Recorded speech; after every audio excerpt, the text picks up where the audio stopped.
going on, guys? Today I'm going to be throwing an ARB locker in the front of my JK with a Dana 30. So I have everything kind of laid out here. I just wanted to go through a few things that are like kind of must-haves and some things that are great to have if you have them still. Mine I already re-geared. So when I threw the Yukon gears in this, I ended up switching to their shim pack so I could fine-tune for Backlash. And originally that axle had master shims from the factory. So what that means is that the shims were on the outside of the bearings. Not a big deal. Most JKs seem to come that way where they have the master shims on the outside. The thing is with ARB, when you have master shims in the axle, they want you to reuse them and cut a V-notch in the axle seal side to give a clearance for their copper line. So what I'm gonna be doing is I'm gonna be switching my shim packs that I used from Yukon back out for the master shims, and I'm gonna use the ARB shims to kind of fine tune. So that's kind of where I'm going with this. It's not too big of a deal if you already did a re-gear like me and you only have the shim packs. You can notch them. It's just a pain. You got to be really careful. Make sure that you got some thicker ones on the outside to sandwich the thinner ones in the middle. So that way when you notch them, you don't, destroy like a 2000 shim or something. So the other thing you're going to need is you got to make sure that you have a 1/4 inch MPT tap and a 7/16 drill bit. I got this from Lowe's for I think it was like 12 bucks. It came with both the drill bit and the tap. Try to make sure that you have a couple other smaller drill bits too. It's drilling those housings is a lot easier when you step up your sizes. The other thing you gotta have is you're gonna have to have a dial indicator. That way you can measure backlash.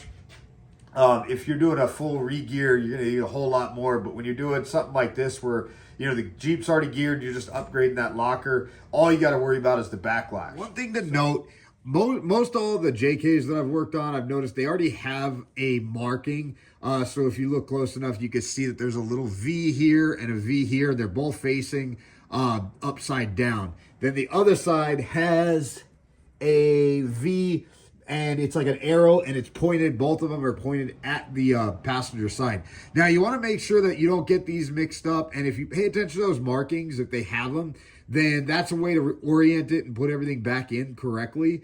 Now, if there's no markings, I would suggest, using a punch and doing like a dot and a dot and then 2 dots and 2 dots. And then that way you know which side goes to what and also which way it's oriented because you don't want to get these mixed up.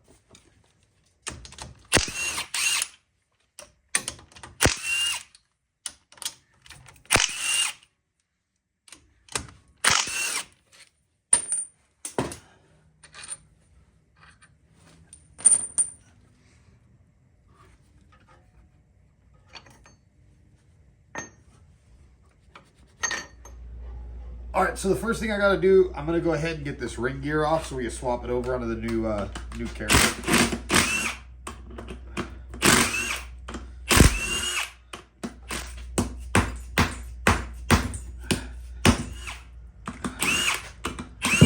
And there we are.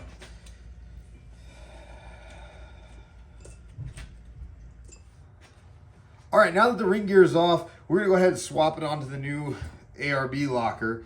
Now, I want to make sure that we get this as lined up as possible.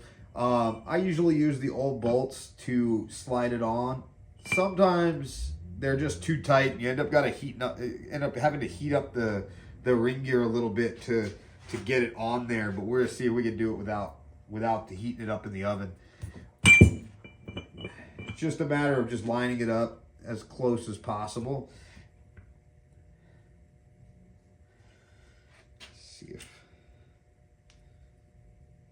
And then I use the old ring gear bolts just to suck the ring gear up the rest of the way. All right. Just go back and forth nice and slow.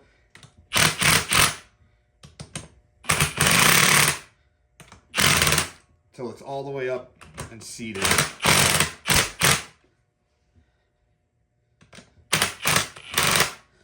Okay, so now that it's on there, we'll go ahead and take this out. I'm going to go grab the new ring gear bolts and my Loctite.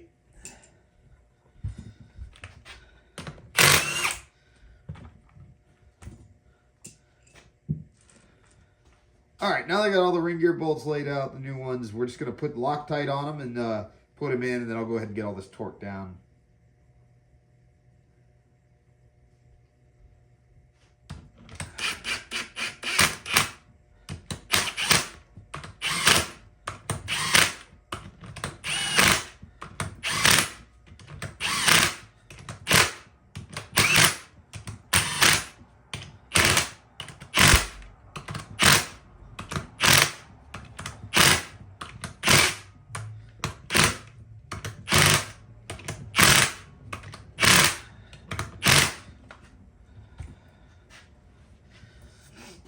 All right, I'm gonna get out the torque wrench, torque these down, and I'll meet you guys over at the press. So I got the locker all set up in my press. Now, the first thing you're gonna wanna do is just put a little bit of gear oil or some kind of grease on it. So just to kind of help guide it down, like make it a little bit easier for it to slide down.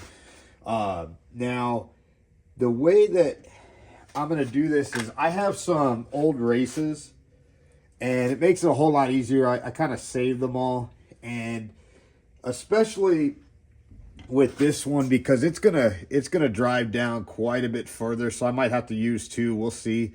But I'm gonna use that and just one of the pucks from my seal driver. Now, should we get that as centered as we can on the press? Get this a little closer.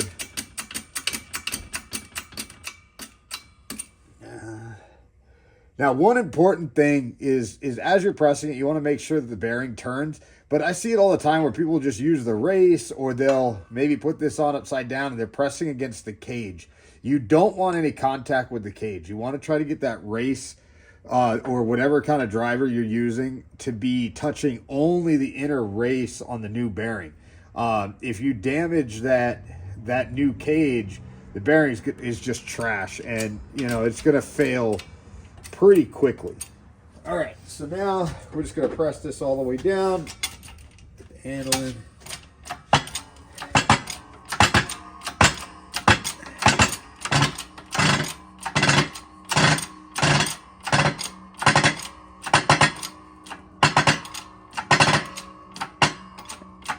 And there it is. It's all the way on.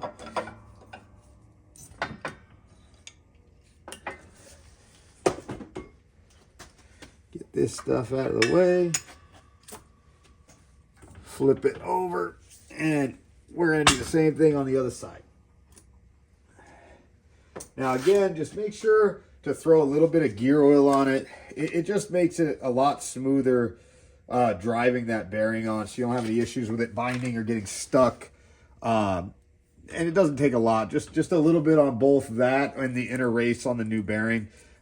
Just like I said, just to kind of like help guide it down.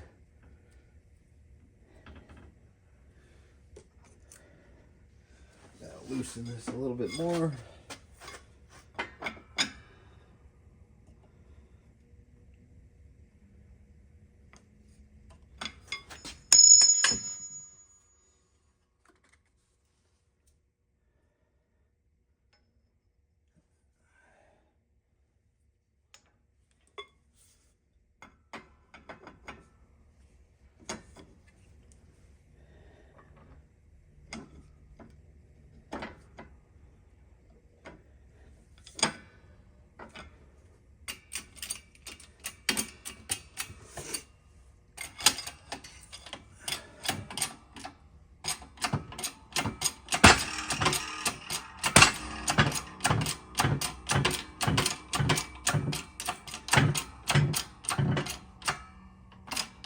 And there it is.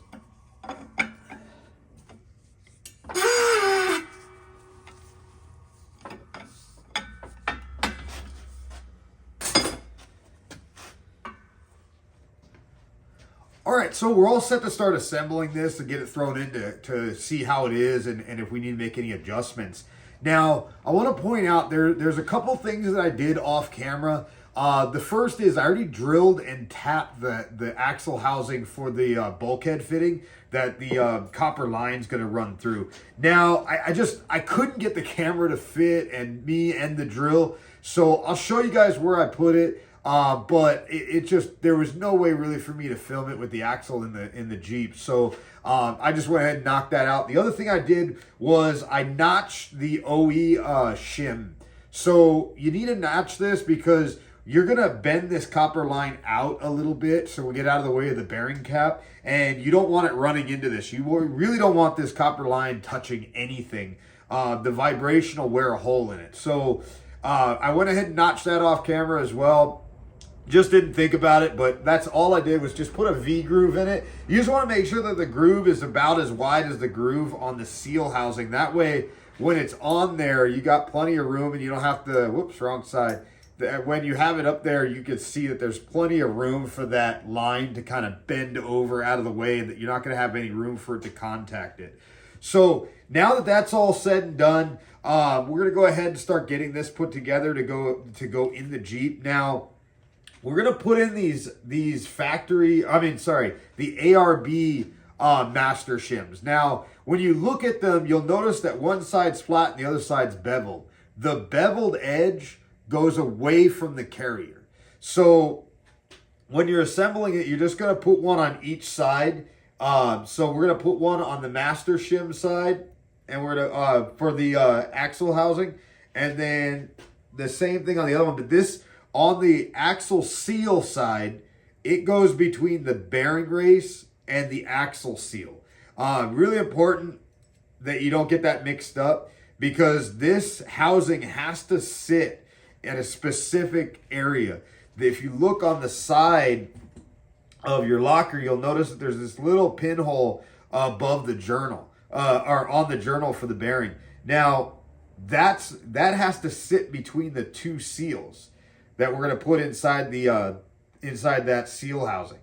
Now, really important to make sure that positioning is all right.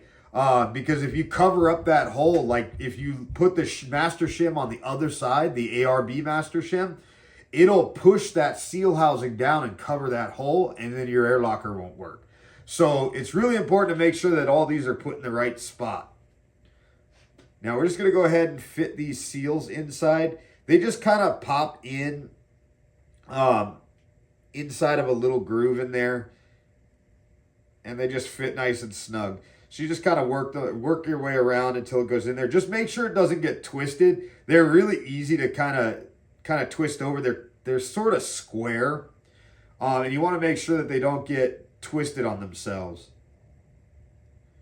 Just got the one more. All right. Just about. There we go. Okay, so we're going to go ahead and put our shim back on. Like I said, beveled edge away from the carrier. So now we've got our master shim, the OE master shim. We've got the ARB master shim on the bearing side. We're going to go ahead and pop that on. The only reason I'm kind of getting everything fitted together is because I've usually had some pretty good luck with using the OE shims. They're usually pretty close. But if not, it's not too big of a deal to kind of pop this out and get it put back together. All right, so now right here you can see where I drilled and tapped for that bulkhead fitting and put it in. It just, like I said, too tight of a spot to try to get any camera in there while I was drilling it. Now we're gonna go ahead and weasel this ring gear in. Get the locker set up, and we're going to check Backlash. Now it's going to be a tight fit. Just want to, all right, kind of weasel it around till you get it started. Now, before you go ahead and start sliding it in, you want to make sure that the seal housing is in kind of the general position. Now, there's a groove in the axle tube on this side on the upper section that you actually want that tube to sit in. I'll try to get that after I get it positioned. I'll try to show you guys what I'm talking about. But you want to get that notch in the OE shim lined up with that seal housing groove as well. I'm going to start sliding it back.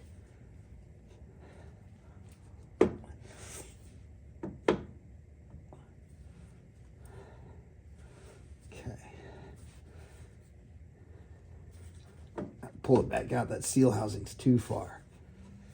I like rotating the seal housing back. It's a little bit easier to make sure it's in a good position than to, you know, pull it and start worrying about straining that copper line.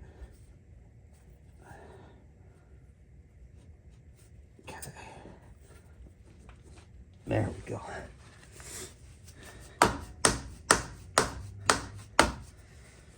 I'm just going to use a brass punch to try to drive in the shims and just kind of keep them centered with everything.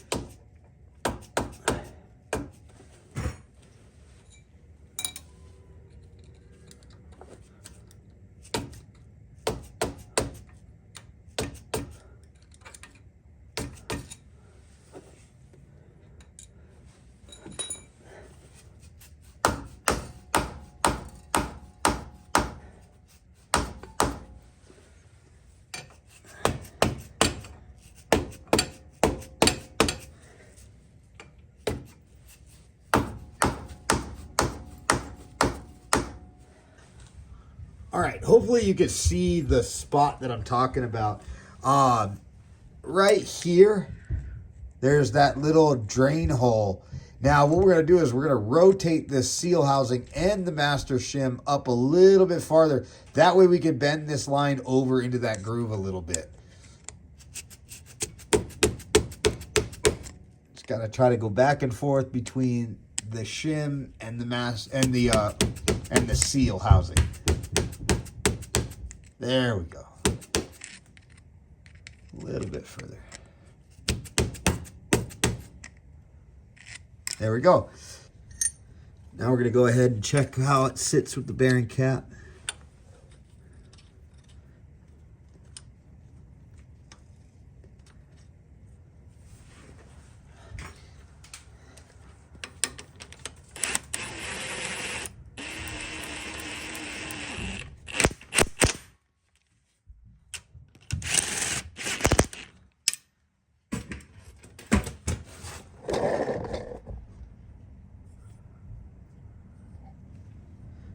Want it a little bit more. I'm just going to gently, nice and easy. You don't want to be rough with this at all. Just nice and gently just pry it over. And that's perfect. So now it's not contacting it, and that's what we want. Now we don't have to worry about it wearing anything.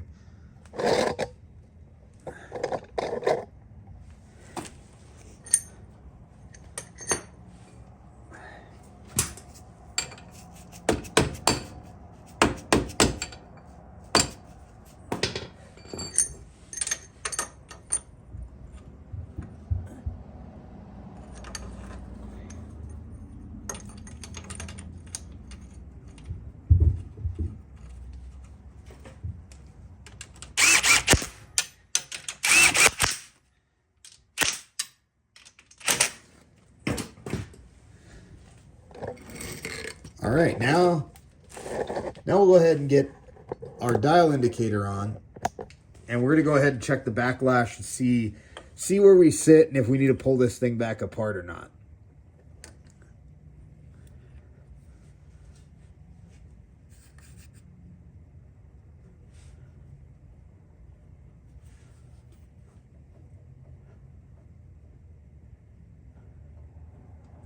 That looks perfect. We're at 6 there. We'll just check it in one more spot, just make sure. The spec on this is 6 to 10 thousandths for the for backlash. Usually I'll check it in 2 to 3 places, just to make sure that we're all good.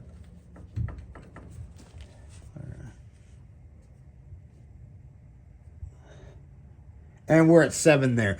I'm really happy with this. I'm actually kind of shocked at how perfect it is right out of the gate. So now all we got to do is get this copper line routed around, and then we got to start bending it in to fit into that bulkhead fitting. Now, it's the same thing. We want to try to be very gentle with this, but we need to route this up and over the bearing cap and over the ring gear. I like to keep it forward, and then I'm going to route it back and up. So I'm going to do kind of a little bit of a hook to get it into that bulkhead fitting. But that way I'm keeping it well forward where there's a little bit more space. Up towards the front of the cover, you'll notice that there's a tiny bit more room than if you try to slide it back a little bit. So this stuff is super soft. It's really easy to work with. You just want to be careful that you don't overdo it and bend it and kink it. All right, so now that I got it kind of loosely put in place, we've got a rough idea of where it needs to go. We got to go back and up through. Now, it doesn't have to go up and stick out or anything. It needs to actually be just inside this fitting. But we want to have enough room that we could get up because we have to put some O-rings on it. Now, just getting a rough estimate, you want enough that you have a little bit to work with, but you don't want to have a bunch of excess in there that you got to deal with. Now, we're going to go ahead and just figure out, like I said, a rough idea. I'm thinking right about here. Now, what we're going to do is just going to use some regular, copper cutters. And we're just going to pop that on there. And make sure that you don't cut this with like a hacksaw or something. You don't want this to be left, really sharp or anything like that. Or have burrs on it or anything or be jagged. Like I said, we're going to be putting O-rings on the end of it. So you don't want to have anything that's going to cut those O-rings or mess them up.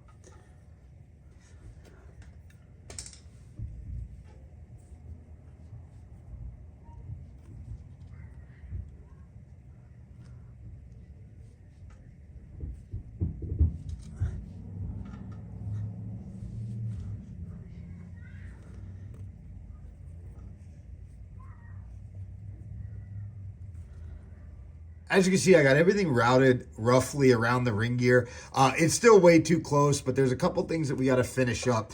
I got to get the O-rings onto the line, right? So I got it up and through the bulkhead fitting, and now I just got to pop on the 2 O-rings and the spacer. So we just put the first O-ring on. Now these are going to fit really tight. And careful because they will spring off and you will lose them, and then you've got to wait on new ones to show up. Now we go spacer, and we're going to slide that down, and then we're going to go with the last O-ring.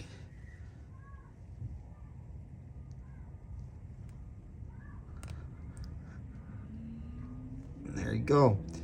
So now we have this little piece goes down on top, and it's going to drive everything back down through the fitting and into the housing again.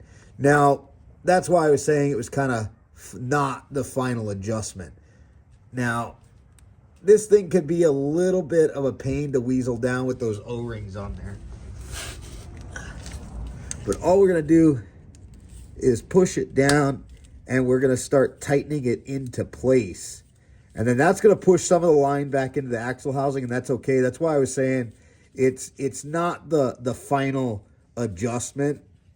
Now, make sure you keep a little bit of upward pressure on the copper line as you're tightening this in, because it could pop everything out, and those O-rings could slide off, and then you're going to have to start all over.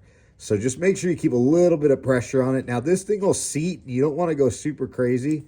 You just want to seat it at the bottom. It will bottom out, and that's all you're looking to do. It's not going to really tighten any further than that. You just want to bottom it out inside that bulkhead fitting. Okay, so now that's done. We're just going to go ahead and kind of fine-tune this line. And there we go.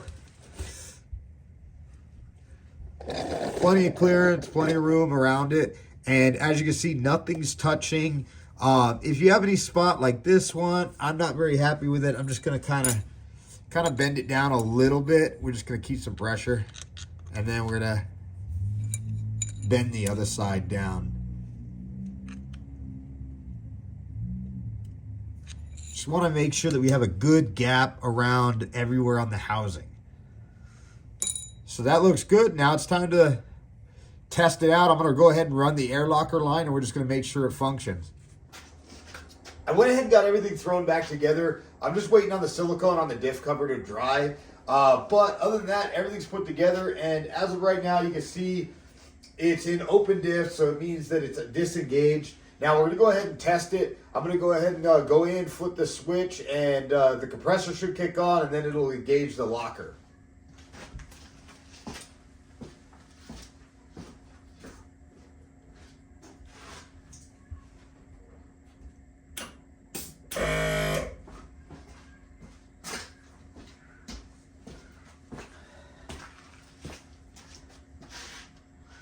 All right, and there it is. Now wheels are locked together, so we know it's working. Now the last test is we just got to make sure it disengages and that there's no issues there.